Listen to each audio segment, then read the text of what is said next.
제가 한 이야기로 여러분들과 이제 말씀 나누려고 합니다. 한 청년이, 젊은 청년이 참 세상을 살다가 많은 어려움을 겪게 되었습니다. 그래서 이 청년이 이제 이 고난의 어려움을 당하는데 내가 무엇을 이렇게 살까, 무슨 낙이 있냐, 그래서 그냥 한번 이 짧은 인생 어차피 뭐 더 살아봤자 뭐 하겠냐라는 그 생각으로 이 청년은 이제 그 세상을 막아내리려고 이제 자신 앞에 이제 목줄을 이제 놓게 되었습니다. 이제 그 죽기 전에 이제 여러 가지 생각이 들어지죠. 자기 지나갔던 과거들, 그리고 행적들, 어머니 뭐 자신의 행복했던 기억들, 또 아픈 기억들, 슬픈 기억들이 스쳐 지나가면서 이 청년에게 딱 한 가지가 딱 꽂히게 되었습니다. 그것이 무엇이냐면 항상 일버릇처럼 엄마가 성경 좀 봐라, 예수님 좀 믿어라 라 했던 그 어머니의 말씀이 귓가에 맴돌기 시작하면서 이 청년이 그래, 어차피 한번 죽을 인생, 엄마가 그렇게 부탁했던 그 말씀 한번 읽고 내가 죽겠다라는 그 선택으로 이제 어머니가 읽던 그 성경책을 집안에 막 뒤지기 시작해서 성경책을 이제 찾아냈습니다.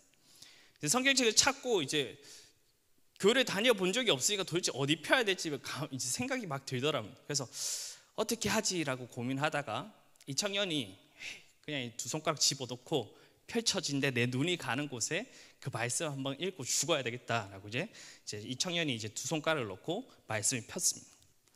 그 말씀이 이제 펴진 곳에 이제 어머니가 줄거는 이 구절이 한 구절이 딱 눈에 들어오게 되었습니다. 그 구절이 마태복음 27장 5절 말씀이었습니다. 그 내용이 이거입니다.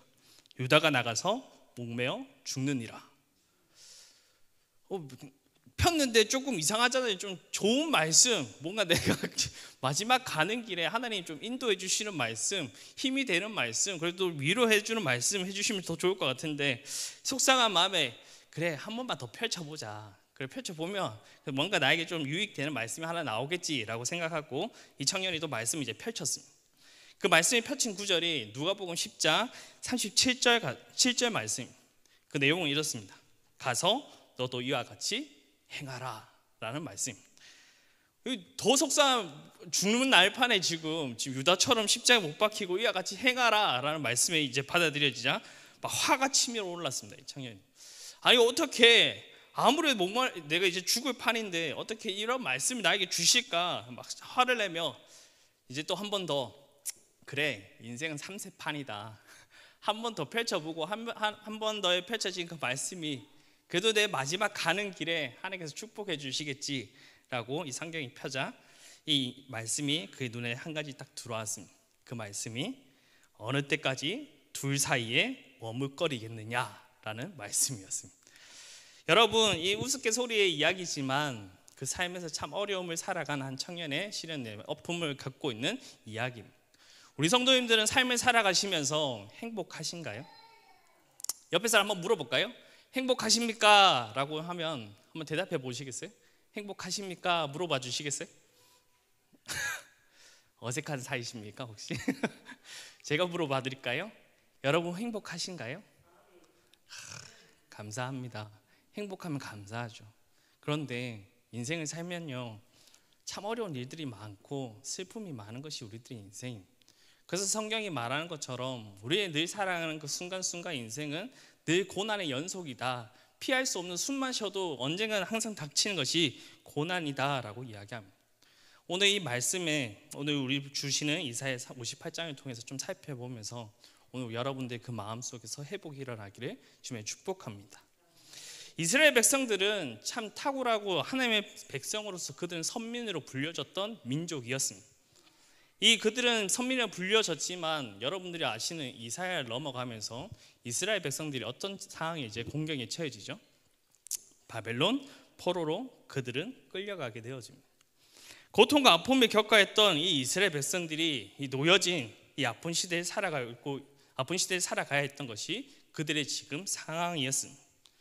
그런 시간을 지내면서 이스라엘 백성들이 머릿속에 든 생각은 하나님 앞에 자신의 인생들이 철저하게 버림받았다라고 그들은 생각하게 되었습니다. 어떻게 하나님이 자신의 백성을 이렇게 돌보지 않으면, 살펴보지 아니하면 이럴 상황이 우리에게 펼쳐질 수 없다라고 이스라엘 백성들은 생각했던 것 같습니다. 그러한 철저한 고통 속에 갇혀진 이 가득한 불편한 그 마음을 오늘 이사야서에 그들은 기록하고 있습니다. 한번 볼까요? 이사야서 45장 15절 이야기입니다. 한번 보겠습니다. 시작. 구원자 이스라엘 하나님이여, 진실로 주는 스스로 숨어 계시는 하나님이시니이다. 아멘. 자신들이 느끼는 하나님은 마치 무어하는 존재라고 느껴지죠. 숨어 있는, 피해 있는, 자신의 고통 당하는 것을 조금 더 눈여겨보지 아니하시는 그 하나님이라는 사실을 그들은 고백하고 있는 것입니다. 이런 상황에서 이사야가 등장함으로 그 원망과 불평을 토로하는 그들을 향하여 그것이 너희들이 향한 하나님이 아니라는 그 사실을 그 많은 백성들에게 선포하는 말씀이 오늘 이사야 58장의 이야기입니다. 여러분, 이 자리에 앉아있는 분들 중에 이스라엘과 같은 마음으로 그 인생을 살아가는 여러분들, 하나님이 마치 나의 인생에 숨막꼭질 하듯이 숨어 계시는 하나님이라는 그 분을 경험하고 또 생각하는 여러분들 있을 줄 믿습니다. 그러나 오늘 이 말씀을 통하여서 숨어 계시는 하나님이 아니라 나와 늘 함께 하시고 동행하시는 그 하나님을 만나기를 주님의 이름으로 축복합니다. 이사야가 우리에게 주는 희망의 메시지가 도대체 그럼 무엇이냐, 선포하는 것이 내용이 무엇이냐라고 한다면 58장 11절 한번 보도록 하겠습니다. 58장 12절 다 같이 읽겠습니다. 시작. 항상 인도하여 메마른 곳에서 내 만족하게 하며. 상반절 이야기 말씀입니다. 이사야 말하는 하나님은 자신이 사랑하는 백성의 그 영혼을 만족시켜 주신다라고 말씀하고 있습니다. 이 영혼의 만족이 그냥 생겨나는 것이 아니라 어떻게 그 영혼에 만족해 주는 것인지를 두 가지를 통해서 오늘 이사야는 우리들에게 밝혀주고 있습니다. 첫 번째 대목이 무엇이죠, 여러분? 항상 너를 인도하여 주신다라는 것과 두 번째는 무엇이죠? 메마른 땅에서 내 영혼을 만족하게 하여 주신다라는 겁니다.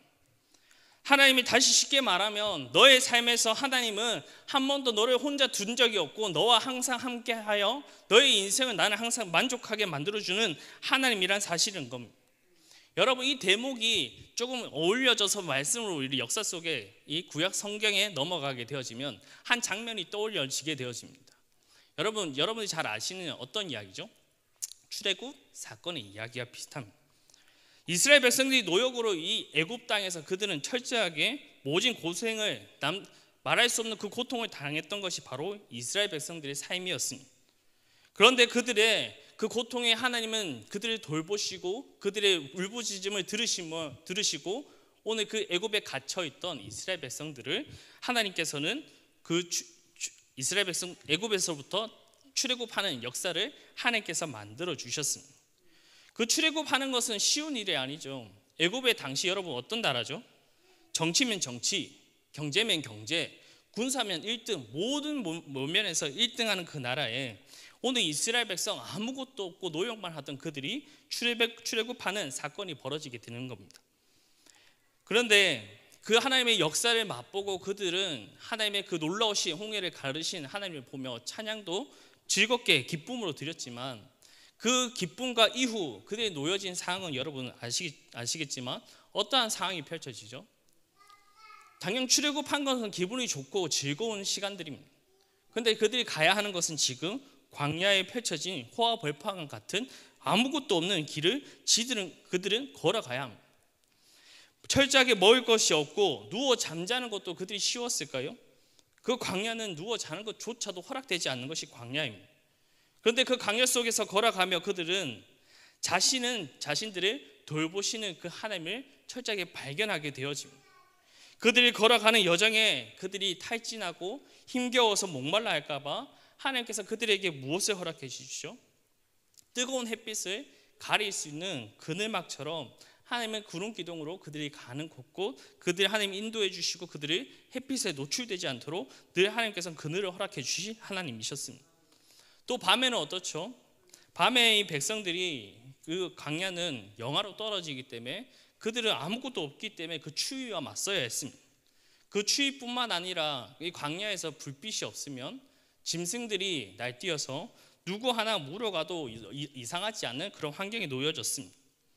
그렇지만 하나님은 그들을 지켜주시고 따뜻하게 안전하게 갈 수 있도록 그들이 베풀어 주신 것은 바로 불기둥입니다.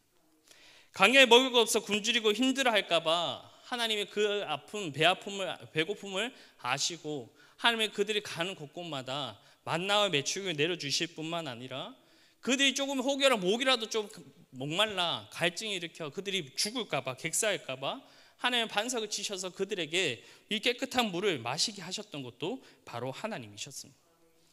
역사 구약 시대에 하나님의 머물러 있지 아니하시고 신약을 넘어 오늘 현대를 살아가고 있는 우리들에게도 그 동일한 역사로 하나님께서 우리를 인도해 주시는 분인 줄 믿습니다. 오늘 이 이사야가 오늘 그 하나님이 우리에게 어떻게 주시냐, 이사야 43장 2절 이렇게 이야기하고 있습니다. 한번 다 같이 읽어볼까요? 시작. 내가 물 가운데로 지날 때 내가 너와 함께 할 것이라. 강을 건널 때 너를 침몰하지 못할 것이며 내가 불 가운데로 지날 때 타지도 아니할 것이요 불꽃이 너를 사르지도 못하리리. 아멘. 오늘 이사야가 보여주는 하나님이 어떠한 분이신가라는 그 선포가 구약에만 머물고 있는 것이 아니라 오늘 현대 우리에게 주어지는 말씀이라는 겁니다. 하나님이 우리를 인도를 어디에서도 어떻게 인도하시는가, 그것이 메마른 곳에서도 하나님이 우리의 삶을 인도해 주신다라는 겁니다. 여러분, 솔직히 우리는 메마름을 모르고 살아가는 사람들입니다. 우리는 집이나 공원이나 어디든 수도꼭지 틀면은 물을 원하는 만큼 마실 수 있는 사람들이잖아요. 그리고 필요하면은 그 물 공원에 호수도 없으면 1,000원짜리 지폐 들고 가면 어디 편의점이든 마트든 그 어디든 쉽게 우리는 물을 구할 수 있습니다. 그런데 여러분, 이 성경에 등장한 메마름은 우리가 도저히 이해하려고 해도 이해할 수 없지만 이스라엘 백성들은 그 사막을 살아가며 또 목축업을 하는 그들에게는 물이라는 이 메마름이 얼마나 그 갈급한 상황인지를 아는 자들입니다. 메마른다는 것이 어떠하게 철저하게 그들은 몸소 경험했던 사람들이었기에 이 메마름의 그 현장이 어떠한지 얼마나 철저하고 비폐한지를 이스라엘 백성들은 누구보다 잘 알고 있던 사람들이었습니다. 우리는 이 메마름이 무엇인지 모르기 때문에 왜 메마른 곳에서 영혼의 만족을 주신다는 것이 무슨 말인지 잘 이해할 수 없습니다. 그러나 이스라엘 백성들은 메마른 곳에는 절대로 만족이 일어날 수 없는 곳임에도 하나님께서 이 메마른 땅에 이 쩍쩍 갈라지는 항부지 같은 그곳에서 우리를 통하여서 만족함을 주시는 분이라는 사실을 우리들에게 알려주고 있는 것입니다. 그것이 여러분 어떻게 가능할까요? 출애굽 여정에 인도하셨던 하나님이 어떻게 인도하셨는지 오늘 출애굽 말씀을 한번 잠깐 보도록 하겠습니다. 볼까요? 출애굽기 19장 4절입니다. 다 같이 읽겠습니다. 시작. 내가 애굽 사람에게 어떻게 행하였은가? 내가 어떻게 독수리 날개로 너희를 업어 내게로 인도하였음을 너희가 보았느니라. 아멘. 하나님이 어떻게 인도하셨다라고 말씀하고 있죠, 여러분? 업어서 인도해 내셨다라고 말합니다. 하나님 우리가 메마른 땅에 걸어가며 실족하지 않고 만족할 수 있는 이유가 바로 이것입니다. 여러분, 옛날에 한 이야기 중에 참 유명한 이야기가 있습니다. 오늘 밤에 한 성도가 이제 꿈을 꾸게 되었는데 이제 꿈속에서 하나님과 그 해변을 걸어가고 있는 장면이었습니다. 그 뒤를 돌아보니까 이제 모래사장이 펼쳐지고 자기가 지금까지 살아온 인생의 여정의 발자취가 그 모래 위에 찍혀져 있었던 겁니다. 이제 바닥에 놓여진 그 자신의 발자국뿐만 아니라 또 하늘을 보니 이 자신의 인생의 파노라마처럼 걸어온 그 발자국에 따라 자신의 살아온 그 그림들이 하나둘씩 보여지게 되었습니다. 그런데 문득 이 모래 위에 한 쌍의 발자국만 찍혀져 있는 것을 이 성도가 발견하게 되어집니다. 이때는 내 생의 어떤 부분인지 이 성도가 이제 궁금하기 시작했고, 그래서 이 하늘을 바라보니 그 가장 자신이 어렵고 고통스럽고 괴로웠던 그 시절 그 상황 속에 그 한 쌍의 발자국만 남아 있는 것을 보게 되었습니다. 그래서 이 성도는 너무 답답해서 이제 조금 화도 나겠죠. 그래서 물었습니다. 저는 도무지 이해할 수 없군요. 주님, 왜 낮은 구름과 평지에는 당신께서 저 동행해 주고 거처랑 이 험난한 삶을 동행해 주셨는데 왜 저 상황에 내 어려운 그 환경에 놓여진 그 자리는 하나님 같이 동행한 발자취는 없고 하나의 이 발자국만이 남아있는 것입니까? 라고 이 청년이, 이 성도가 물어보게 되었습니다. 이 말에 하나님이 이 성도에게 대답하여 주십니다. 사랑하는 내 아들아, 나는 너를 한순간도 떠난 적이 없단다. 그림 넘겨주시겠어요?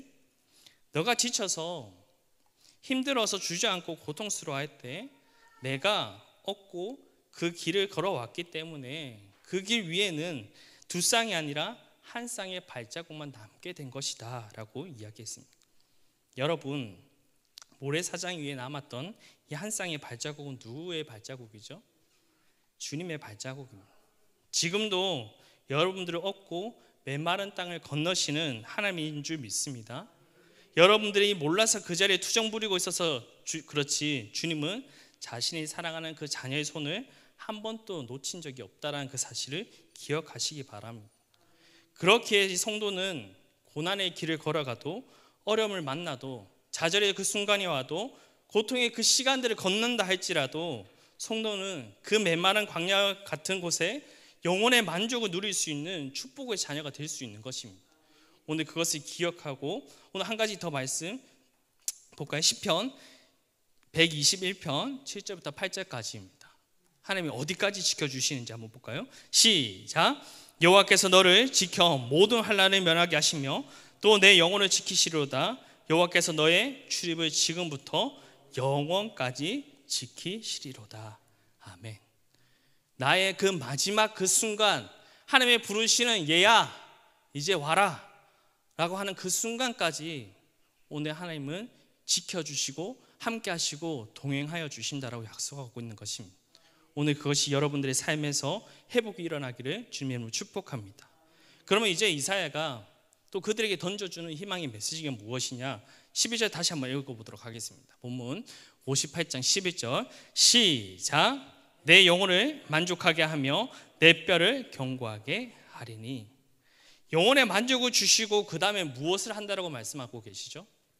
뼈를 견고하게 한다라고 이야기합니다. 여러분, 이 본문의 등장에 제일 먼저 등장이 뼈를 건강하게 만들어 주신다. 오늘 이 뼈는 여러분 무슨 의미를 이야기하는 거죠? 그냥 뼈로 해석하면 안 되겠죠? 오늘 하나님의 그 뼈는 육신의 강건함을 이야기하는 내용입니다. 그냥 강건함을 주는 것이 아니라 내 영혼을 어떻게 한다고요? 만족하게 하며 뼈를 견고하게 하리니 라고 되어 있습니다. 먼저 이야기하는 것이 무엇이죠? 영혼의 만족이라는 것입니다. 그 다음에 따르는 것이 하나님께서 육체의 그 건강을 주신다라고 말씀합니다. 그래서 잠언은 이렇게 이야기합니다. 한번 볼까요? 잠언 17장 22절입니다. 다 같이 읽겠습니다. 시작. 양악기요 심령의 근심은 뼈를 마르게 하느니라. 아멘. 마음의 영혼부터 시작되어져서 육체의 그 강건함을 주신다라고 약속하고 있는 것입니다. 여러분들이 이 자리에 육체에 연약한 분들이 혹시 이 자리에 앉아 계시는가요? 그렇다면 먼저 구해야 하는 것이 여러분 무엇입니까? 나의 육신을 하나님 좀 건강하게 해주십시오. 내가 지금까지 고통받은 이 아픔의 질병을 하나님 치유하십시오. 하나님 나의 지금 고통당하고 있는 이 아픔을 주님 가져가십시오 라고 하는 것이 아니라 주님 나의 이 영혼을 다시 회복시켜 주십시오. 그 기도가 먼저인 것입니다. 여러분 영혼에 만족하게 하며 내 뼈를 강건하게 하시는 그 하나님의 은혜를 누리는 우리 성도님이 되시기를 주님의 이름으로 축복합니다. 그 다음으로 이사야가 또 선포하는 것이 무엇일까요? 한번 다시 11절 읽어보도록 하겠습니다. 시작. 너는 물된 동산 같겠고 물이 끊어지지 아니하는 샘 같을 것이니라. 아멘. 여러분 앞서 말씀드렸지만 이 팔레스타인 지역에는 여러분들 겨울에는 잠시 동안 비가 내린다고 합니다. 겨울에는. 그런데 이 4월과 9월 사이에서는 그 비 한 방울 떨어지지 않는 땡볕 같은 그 햇빛이 쏟아진다고 합니다. 메마른 땅에 물이 나는 것은 여러분 생명과 같지 않겠습니까? 오늘 이 본문은 우리의 삶을 뭐와 같다라고 말씀하고 있죠? 물과 같다라고 이야기하고 있습니다. 여러분 그 된 물 동상 같겠고라고 이야기합니다. 물이 끊어지지 않는 그 샘으로 하나님이 축복하시고 만들어 주시겠다라고 이야기하고 있습니다. 여기서 말하는 물은 그냥 물이 아니겠죠, 여러분? 그 물은 풍요로운 그 삶을 말씀해 주시고 있는 것입니다. 이 물과 풍요로움을 연결하고 있는 이 성경 본문이 종종 등장하고 발견되어지는데, 하나님이 이 성도의 인생을 필요한 부분들을 너무 잘 알고 계신 분이십니다. 그가 이 무엇이 급한지, 어떤 것이 필요한지를 하나님은 분명하게 알고 계시는 분입니다. 그것을 아시는 것뿐만 아니라 그 성도의 물질에 따라서 채워주시고 공급해 주시고, 하나님께서 우리에게 늘 그 모든 상황에 맞춰 하나님 주시는 하나님이시라는 겁니다. 그런데 우리는 조금 그런 하나님의 답답함이 있습니다. 여러분 혹시 결혼 경험해 보셨나요? 하나님 진짜 이 상황에 필요합니다. 하나님 이 상황에 우리에게 허락해 주셔야만 내가 지금 갈 수 있고 내가 할 수 있는 일들이 있습니다. 주님 주십시오. 그렇게 하나님을 구하지만 하나님은 항상 우리의 필요에 따라 모든 것을 다 주면 좋겠지만 하나님의 때에 맞춰서 주신다라는 겁니다.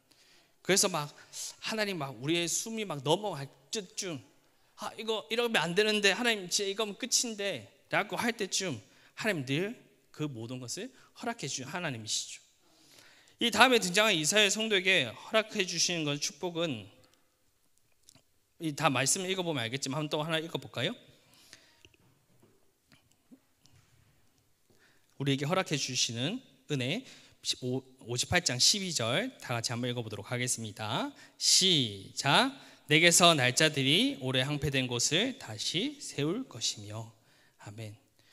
오늘 이 상황에 하나님의 축복의 은혜의 모든 물질을 허락해 주실 뿐만 아니라 내게서 날짜들이 오래 항폐된 곳에서 다시 세워질 것이라는 하나님의 은혜의 축복의 이야기입니다. 여러분 여기서 세우는, 다시 자녀들 오래된 항폐한 곳을 다시 세운다, 이것이 어떠한 의미를 가지고 있는 걸까요? 그 내용은 오늘 자녀의 복된 이야기입니다. 이 땅의 최고의 영혼을 얻는 것도 좋고 회복하는 것도 좋고 육체의 강건함을 얻는 것도 좋고 물질의 축복을 하나님께서 풍성하게 내려주는 것도 좋습니다. 그런데 부모의 최고의 복은 여러분 자녀에게 내려지는 축복이 가장 행복한 축복이지 않습니까? 맞으신가요? 아멘 안 하시는 거 보면 내 자식한테는 안 가. 하나님 저한테 다 주시고 저만 풍족하게 누리고 살겠습니다. 그런 마음은 아니시죠? 부모는 자녀에게 주는 것이 행복입니다. 내가 못 받아도 내 자녀에게 주는 그 축복이 참 행복이고 우리에게 감사합니다. 우리는 그 자녀 때문에 참 속상한 일도 많고 이 자녀들이 때문에 문제가 발생할 때도 있습니다. 여러분 혹시 이 프로그램 중에 금쪽 같은 내 새끼 혹시 보신 적 있으신가요? 저도 많이 보는 편은 아니지만 한 가정의 아이를 문제를 가지고 판단하고 이 오은영 박사님이 이 아이가 문제가 무엇인지 그 문제점을 파악하고 고쳐나가는 프로그램입니다. 한날 이 아이 때문에 가정이 무너지는 것을 제가 한번 보게 되었는데요. 이 아이가 참 폭력적으로 모든 아이들 때리고 부모도 없이 그냥 엄마 아빠는 개삐리리야 엄마한테도 늘 항상 그런 욕설을 퍼붓는 아이였습니다. 이 아이 통해서 가정이 무너지는 게, 이 아이가 한 초등학교 5, 6학년 때 이제 실수도 정확하게 모르겠지만 그 친구의 눈을 펜으로 찌르는 사건이 벌어졌습니다. 이 친구의 어머니 이제 얼마나 이제 억울할까 화가 나고 이제 그 부모가 이 아이의 모든 책임을 져야 하니 지금까지 남편이 모아뒀던 7천만 원을 합의금을 물어줬다고 합니다. 이 남편이 얼마나 그게 한이 됐는지 아이 아내가 전화만 오면 욕설이 남아. 너가 그따구로 살아가니까 인생이 이렇게 되는 거지. 너가 그 자녀 제대로 못 키워놓으니까 지금 이런 상황이 펼쳐지고 있는 거 아니야? 라고 이 남편의 호되기에 그 가정 하나가 무너지는 것을 우리는 발견하게 되어집니다. 우리에게 자녀라는 것은 참 그런 귀한 존재고 그 자녀 때문에 무너지는 것이 부모의 이 상황과 환경입니다. 그래서 이 부모는 그 자녀에게 참 귀한 축복이기도 하지만 우리의 마음을 아프게 하는 자녀이기도 합니다. 그럼 우리에게 그 자녀에게 우리에게 축복이 주어진다면 무엇보다 다를 게 없는 거겠죠. 그래서 우리 부모는 예배당에 앉아서 늘 항상 빠짐없이 기도하는 기도 제목이 바로 자녀에 대한 기도입니다. 그래서 너에게서 날짜들이 하나님께서 그런 오늘 말씀으로 너에게 날짜들이 오래 항폐한 곳들을 하나님께서 지금 무엇한다라고 말씀하시죠? 다시 세워줄 거다라고 이야기합니다. 여기서 중요한 것이 뭐냐면 너에게서 날짜들이라는 겁니다. 그러니까 내가 당대는 내가 허락하신 나의 축복을 하나님께서 주지 아니하더라도 오늘 하나님의 그 자녀는 내가 그 후대를 기억하고 하나님의 그 자녀를 향하여 축복하시고 역사해 주시는 그 하나님을 말씀하고 있는 것입니다. 오늘 우리에게 그 생기는 별명이 있는데 우리 주변 사람들이 우리를 이렇게 부른다고 합니다. 한번 볼까요? 이사야서 58장 12절입니다. 다 같이 읽겠습니다. 시작. 내게서 날짜들이 오래 항폐된 곳을 다시 세울 것이며 너는 역대에 파괴된 기초를 쌓으리니 너를 일컬어 무너진 데를 보수하는지라 할 것이며 일컬을 수축하여 거할 곳이 되게 하는 자라 하니라. 아멘. 여러분 여기 잘 보십시오. 너를 일컬어 무너진 데를 보수하는 자라 할 것이며 길을 수축하여 거할 것이 되게 하는 자라고 말씀하고 있습니다.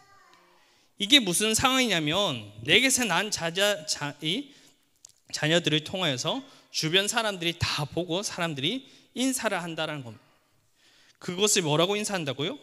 보수하는 자라 할 것이며 길을 수축하여 거할 것이 되게 하는 자라라고 손들어 자신의 자식을 자랑하는 것이 아니라 다른 사람들이 나의 자식에게 칭찬과 그 자랑을 늘어놓는다는 겁니다. 자식 때문에 여러분 칭찬받는 것이 얼마나 기쁨인지 여러분들 아시죠? 여러분들 부모의 세상에 가장 기분 좋은 이야기가 무엇입니까? 자식 덕분에 칭찬받는 상황입니다. 아니 권사님 어떻게 아들내미를 그렇게 잘 키워가지고 신앙생활도 잘하고 말도 잘 듣고 뭐 나쁜 짓 한 적 없고 얼마나 마음은 순둥순둥한지 어떻게 이렇게 키울 수 있습니까? 집사님 따님 보니까 얼마나 이쁜지 효녀예요 효녀. 마음씨 너무 이뻐. 하나님의 말씀이면 말씀대로 순종하고 살아가려 하고 부모 말 한 번 거역하고 없이 얼마나 착하게 자라는지. 솔직히 내가 이 땅에 복이 조금 하나 둘 부족할지라도 여러분 나는 고생해도 내 자녀가 축복을 누리고 살아간다면 얼마나 좋은 일입니까? 오늘 이 부모는 자신의 십자가 무겁다 할지라도 자신의 그 축복이 자녀에게 내려간다면 그 인생은 그야말로 행복한 인생인 것입니다.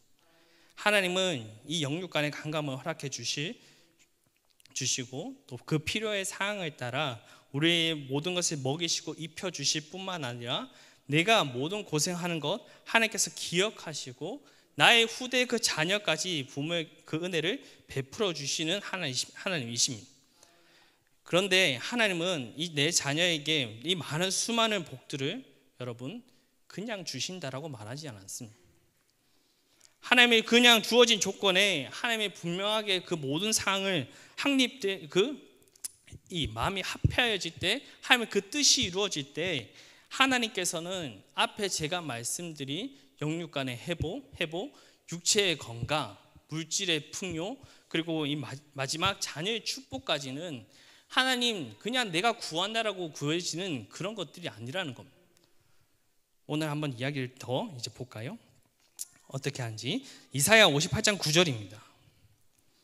이사야 58장 9절 시작. 내가 부를 때에는 나 여호와가 응답하겠고 내가 부르짖을 때 내가 여기 나이다 하리라. 아멘. 내가 무엇을 할 때 응답하신다고 하시죠? 여러분 이 비밀을 아시는 것이 중요합니다. 어떻게 해요? 부르짖는 것이요. 하나님의 창고는 비어있는 창고가 아니라 가득 채워진 창고입니다. 그냥 복 내려주시는 그런 하나님의 그 베풀어 주실 수 있는 그런 능력을 가지고 있는 분이십니다. 그러나 하나님은 겸손히 엎드릴 줄 아는 그 사랑, 하나님의 살아계심을 인정하고 하나님의 그 붙들고 씨름하는 자에게만 하나님께서 복의 복을 허락해 주신다라는 겁니다. 그런데 여러분 이 성경을 읽어나가면서 조금 이상한 것이 있습니다. 이사야 58장에 보면 이스라엘 백성들은 기도를 많이 하는 사람들일까요? 기도를 안 하는 사람들일까요? 이스라엘 백성들은 누구보다도 기도를 열심히 하는 사람들입니다. 그들은 저희들보다도 더 기도의 습관을 가지고 환경을 가지고 매일같이 기도하는 그 기도의 사람들이 바로 이스라엘 백성들입니다. 한번 볼까요? 이사야서 58장 2절입니다. 어떻게 기록하고 있는지 한번 볼까요? 시작. 그들이 날마다 나를 찾아 나의 길을 알기를 즐거워함이 마치 공의를 행하여 그의 하나님의 규례를 저버리지 아니하는 나라 같아서 의론을 판단하여 구하며 하나님과 가까이 하기를 즐거워하는도다. 아멘. 날마다 하나님 앞에 기도하는 사람들이 무슨 일이 생기나 안 생기나 상관없이 매일같이 그들의 환경에 어떤 놓여진 그런 자신들의 환경들을 따지지 않고 매일같이 하나님 앞에 찾아가 기도했던 사람들이라는 겁니다. 이스라엘 백성들은 우리보다도 더 열심히 했던 사람이죠. 근데 이 기도만 혹시 하나님께서 나의 이 기도만 받지 않고 더 기뻐하는 것을 무엇을 할까? 라고 고민했던 그들이 한 것이 무엇이냐면 58장 3절입니다. 한번 볼까요? 다 같이 읽겠습니다. 시작. 우리의 마음을 기록해 어찌하여 주께서 알아주지 아니하시나이까? 보라 너희가 금식할 날에 오락을 구하며 옷값을 일을 시키는도다. 아멘. 이스라엘 백성들이 지금 기도만 끝나는 것이 아니라 하나님이 나의 마음을 받아주시기 위해 그 마음의 기도가 더 상달되기 위해 지금 그들은 무엇까지 한다고요? 금식까지 하는 그들입니다. 그런데 오늘 방금 읽은 52절부터 그 즐거움을 찾던 그들은 오늘 하나님께서 여러분 칭찬해 주는 것이 맞지 않을까요? 그래 열성을 내는데 기도 열심히 하고 금식도 하지 하는 그 성도를 보면서 백성들을 보면서 아 그래 내 자녀 그렇게 너가 그렇게 기도하는 게 맞아 훌륭해 내가 좋은 것 잘 나누어 줄게 그렇게 칭찬해야 되는 것이 맞지만 오늘 그 정반대의 말씀을 그들에게 오늘 하나님은 들려주십니다. 한번 볼까요? 58장 4절부터 5절입니다. 긴데도 한번 같이 읽어보도록 하겠습니다. 시작. 보라 너희가 금식하면서 논쟁하며 다투며 악한 주먹으로 치는도다. 너희가 오늘 금식하는 것은 너희의 목소리를 상달하게 하려는 것이 아니니라. 이것이 어찌 내가 기뻐하는 금식이 되겠으며 이것이 어찌 사람의 자기의 마음을 괴롭게 하는 날이 되겠느냐. 그의 머리를 갈대같이 숙이고 굵은 배와 재를 펴는 것을 어찌 금식이라 하겠으며 여호와께서 연락될 날이라 하겠느냐. 아멘. 여러분 이 말씀이 무슨 의미죠? 내가 너 그렇게 열심히 기도해도 너 뭘 기도했는지 모르겠어. 너가 그렇게 열심히 금식했지만 나 그거 받지 않아.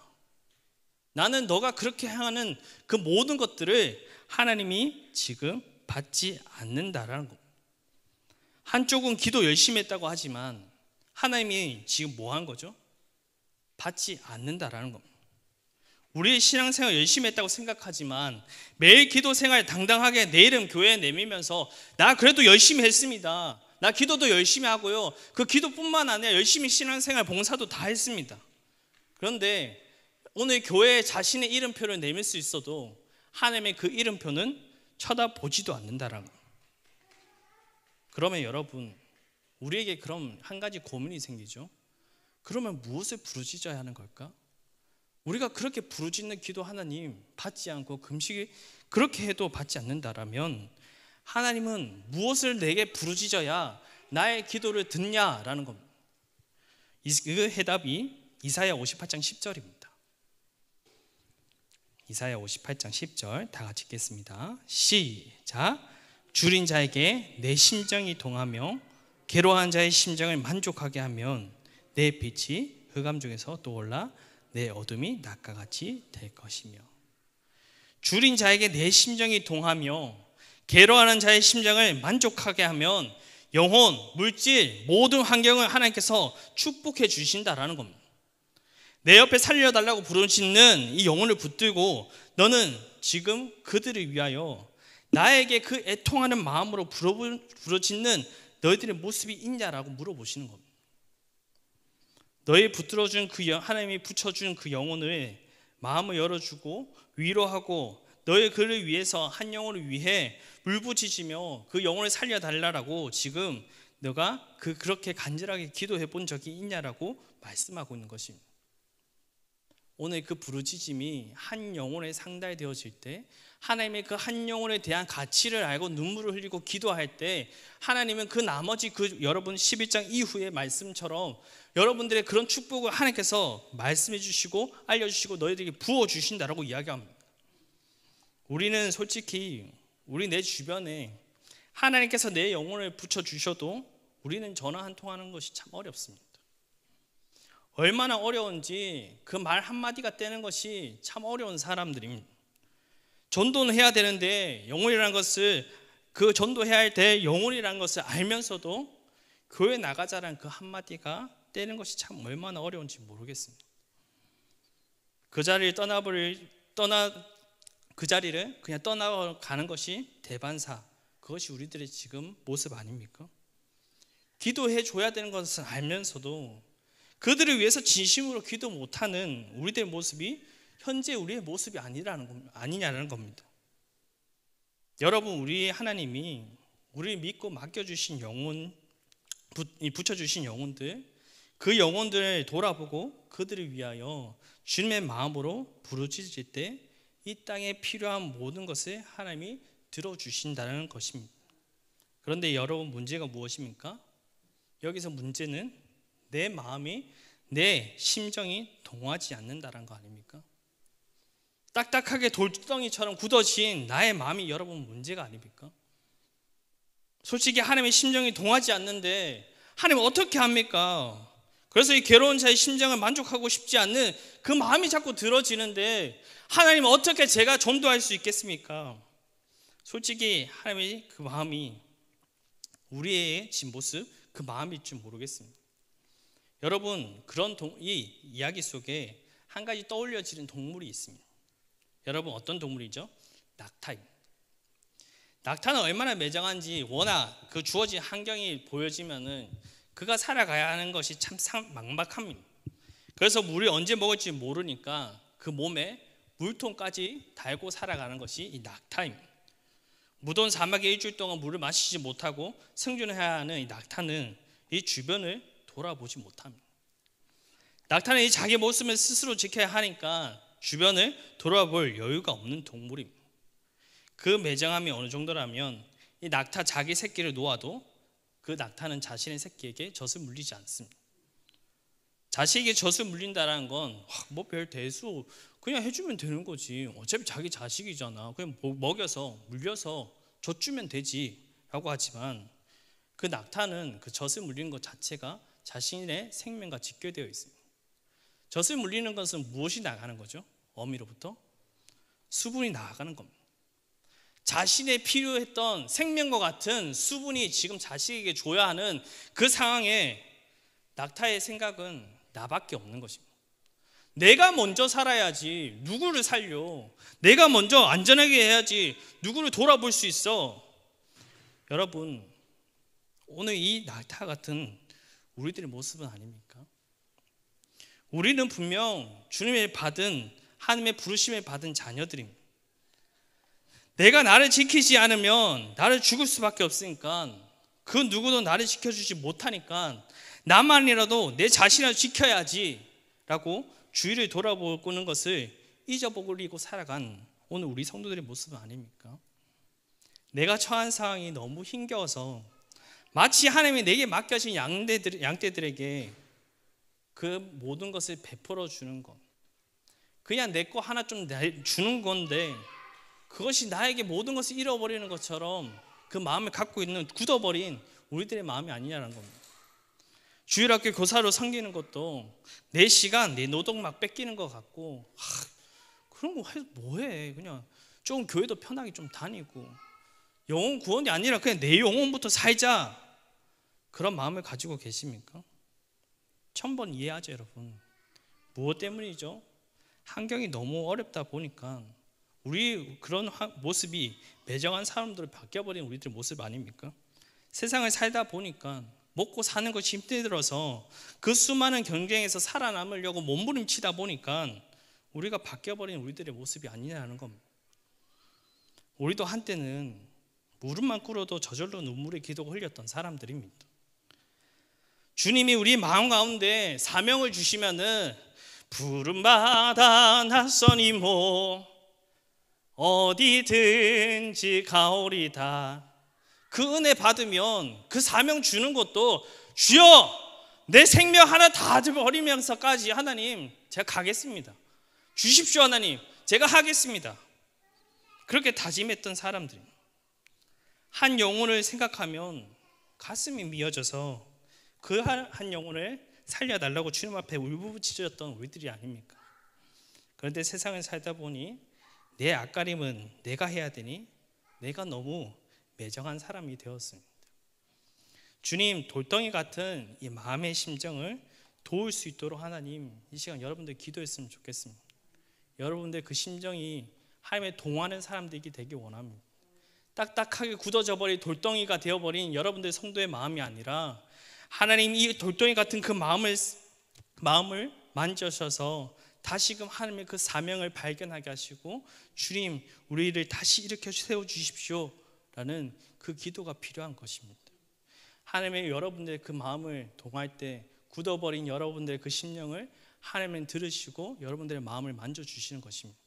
그때 내 고백 하나님 그 심정이 동하지 않았던 나의 마음 그 아파해야 할 그 자리에 내가 아파하지 못했던 그 자리에 내가 아파할 수 있는 사람이 되는 것입니다. 그 자리에서 하나님 가야 할 그 걸음걸이를 내게 인도하시고 내가 만나야 할 그 영혼을 만나게 하시는 역사를 보게 되는 것입니다. 여러분 이제 조금 있으면 새 생명 축제입니다. 우리는 당장 우리의 생명에 우리 축제를 통해서 그래 한번 교회에 한번 많은 사람들이 채워보자. 그 사람들 늘려보자. 그럼 그것이 우리의 교회의 목적이 아닙니다. 우리의 목적은 무엇이죠? 그 사람의 구원받기를 소망하는 마음으로 우리는 그 복음을 전하는 것입니다. 오늘 그 복음 앞에 그 굳어진 마음을 깨트리고 주님 그 하나님의 심령이 그 동하는 마음으로 이 땅에 그 구원받을 자를 기도할 수 있는 자, 그 영혼을 가엾이 여겨 그 온 마음과 전성으로 기도할 수 있는 우리 성도님들 되시기를 주님의 이름으로 축복합니다.